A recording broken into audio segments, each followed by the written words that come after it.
Inside the wild life of Harlem Godfather, Bumpy Johnson. Ellsworth Raymond Bumpy Johnson, known as a fearsome crime boss, ruled the Harlem neighborhood of New York City in the mid-20th century. Bumpy Johnson was known for being one of New York City's most revered and feared crime bosses for more than 30 years. His wife called him the Harlem Godfather, and with good reason.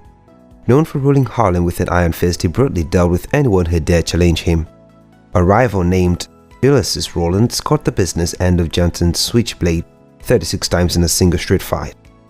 During another confrontation, Johnson saw Rollins at a dinner club and pounced on him with a blade. When Johnson was done with him, Rollins' eyeball dangled from its socket. Johnson then announced that he suddenly had cravings for spaghetti and meatballs. However, Johnson was also known for being a gentleman, which always was willing to help the less fortunate members of his community. In addition, he gained a reputation as a fashionable city man who rubbed elbows with celebrities like Billie Holiday and Sugar Ray Robinson.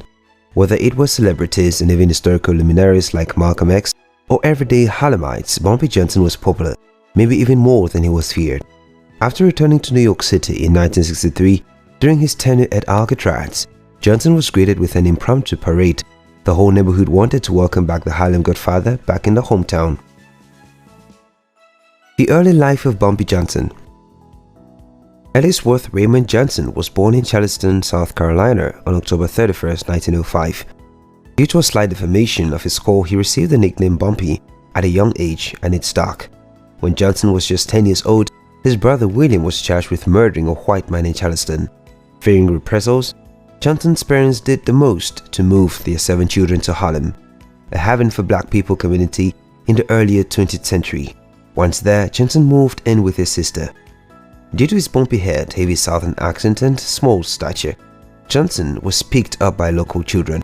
But that may be how his skills for a life of crime first developed.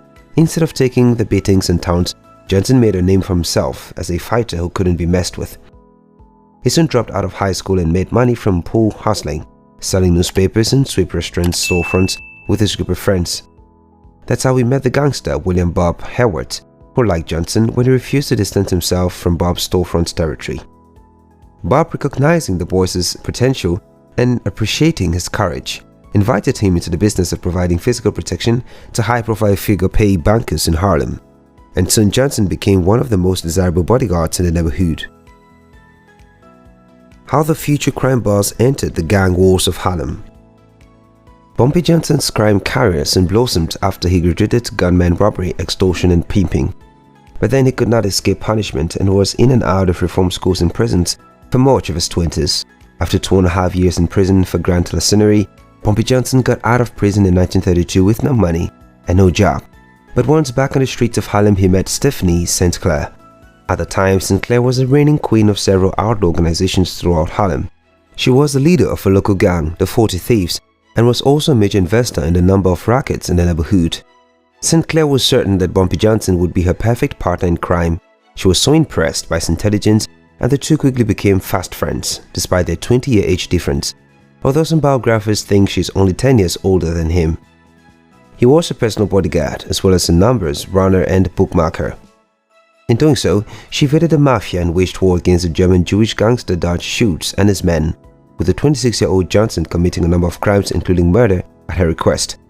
As Johnson's wife, Mame, who married him in 1948, wrote in her biography for the crime boss, Bumpy and his crew of 9 waged a guerrilla war of sorts, and picking off Dutch Schultz's men was easy since there were few other white men walking around Harlem during the day.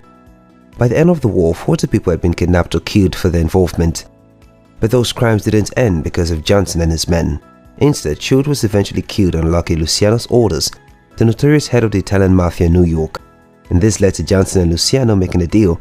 The Harlem bookmakers would be able to maintain their independence from the Italian mob for so long as they agreed to pass on part of their profits. As Mame Johnson wrote, it wasn't a perfect solution and not everyone was happy, but at the same time, the people of Harlem realized Bumpy had ended the war with no further losses and had negotiated a peace with honor, as they realized. And that for the first time, a black man had stood up to the white mob instead of just bowing down and going along to get along. After this meeting, Johnson and Luciano met regularly to play chess, sometimes at Luciano's favorite spot in front of the YMCA on 135th Street. But St. Clair went on her own way and stayed away from criminal activity thereafter, serving time for shooting the imposter. However, she's reportedly said to have maintained Johnson's protection until his death. With St. Clair out of the game, Bumpy Johnson was now the only one true godfather of Harlem. Bumpy Johnson's reign as Harlem's godfather. With Bumpy Johnson as the godfather of Harlem, everything that happened in the crime thriller world of the neighborhood first had to get its real seal of approval. As Mame Johnson wrote, if you wanted to do anything in Harlem, anything at all, you'd better stop and see Bumpy because he ran the place. Want to open a number of sports on the avenue? Go see Bumpy. Thinking about converting your brownstone into a speaker easy?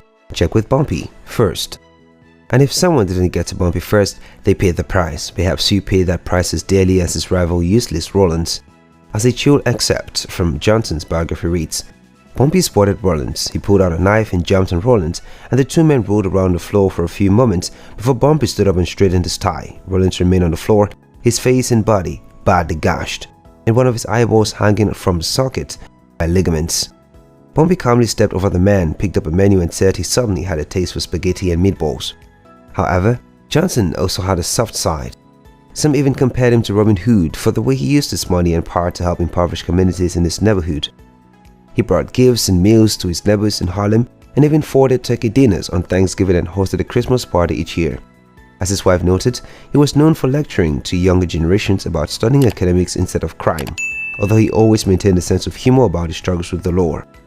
Johnson was also a fashionable man of the Harlem Renaissance. Known for his love of poetry, he had some of his poems published in Harlem magazines, and he's had affairs with New York celebrities such as Vanity Fair editor Helen Lawrenson and singer-actress Lena Hornes.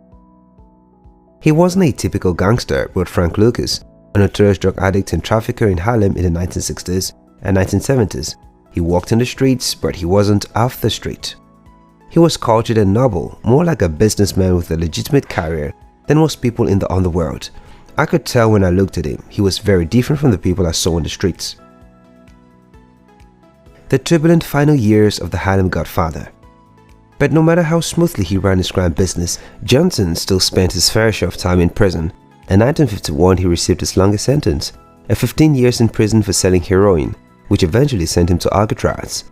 Interestingly, on June 11, 1962, while the Harlem Godfather had already served 8 years in prison of Alcatraz, Frank Morrison, Clarence, and John Anglin made the only successful escape from the institution. Some suspect Johnson had something to do with the infamous escape, and according to unconfirmed reports, he used his mafia connections to help the refugees secure a boat to San Francisco. His wife theorized that he himself didn't flee with them due to his desire to be a free man and not a fugitive, and he was free, at least for a few years. Bumpy Johnson returned to Harlem after his release in 1963, and while he might still have the love and respect of the neighborhood, it was no longer the same place where he had left it. By that point, the neighborhood had largely fallen into despair, as drugs had flooded the area, mostly thanks to the mafia leaders with whom Johnson had once cooperated in years past. In hopes of rehabilitating the neighborhood and standing up for their black citizens, politicians and civil rights activists drew attention to Harlem's struggles, and one of the leaders was Bumpy Johnson's old friend Malcolm X. Bumpy Johnson and Malcolm X had been friends since the 1940s, when the latter was still a street hustler. Now a mighty community leader, Malcolm X asked Bumpy Johnson to protect him as his enemies in the Nation of Islam, from whom he had just separated, pursued him. But Malcolm X soon decided that he shouldn't be associating with some known criminal like Bumpy Johnson, and had him tell his guards to stand down. Just a few weeks later, Malcolm X was assassinated by his enemies in Harlem. Little did the Godfather from Harlem know that his time was running out and he would be gone soon too. However, when Bumpy Johnson died, his downfall would prove far less brutal than the death of Malcolm X. 5 years after his release from the infamous prison, Bumpy Johnson died of a heart attack in the early hours of July 7, 1968. He laid in the arms of one of his closest friends, Junie Bird, as he breathed his last. Some were shocked by the suddenness of how Bumpy Johnson died, while others were simply surprised that it hadn't been a violent death. As for Mame, she reflected on how Bumpy Johnson died as such. Bumpy's life may have been a violent and turbulent one, but his death was one that any Harlem sporting man would pray for. Eating fried chicken at Wells Restaurant in the wee hours of the morning, surrounded by childhood friends, it just can't get better than that. Thousands of people attended Johnson's funeral, including dozens of informed police officers stationed on the surrounding rooftops, shotguns in hand. They must have thought that Bumpy was going to get up from the casket and start raising hell. Mame wrote, "The enduring legacy of Bumpy Johnson. In the years following Bumpy Johnson's death, he remained an iconic figure in Harlem's history, but despite his massive influence and power, Godfather of Harlem has largely stayed out of the national public eye awareness in a way other notorious gangsters have not. So why is that so? Some believe that Johnson was turned away because he was a powerful black man who was ruling an entire neighborhood of New York City during the mid-20th century. In recent decades, however, Johnson's story has started to reach more people thanks to film and television. Lawrence Fishburne played a character inspired by Johnson in The Cotton Club directed by Francis Ford Coppola. He also portrayed Bumpy Johnson himself in Hoodlum, a goofy historical suspect biopic in which the male lead delivered an even more inert performance, according to writer Joy Keenan. Perhaps the most famous is the depiction of the crime boss in American Gangsters, a movie Mame Johnson doesn't want to see. According to her, Denzel Washington's portrayal of Frank Lucas was more fiction than fact. Lucas was Johnson's driver for no more than a decade and was not present when Bumpy Johnson died. Lucas and Johnson actually had a falling out before he was sent to Alcatraz. As Mame wrote, "That's why we need more black people writing books to tell the real story." Recently in 2019, Chris Pracanto and Paul Eckstein created a series of epics named Godfather of Harlem, which tells the story of the crime boss, played by Forrest Whitaker, after returning to Harlem from Alcatraz and spent his final years in the neighborhood he once ruled. Though Johnson's story has been brushed aside by some over the years after his death, it is clear that he will never be completely forgotten. Now that you know more about the Harlem Godfather, Bumpy Johnson, check out our next video about Salvatore Maranzano, the man who created the American Mafia. Thanks for watching to the end. Please subscribe to our channel for more.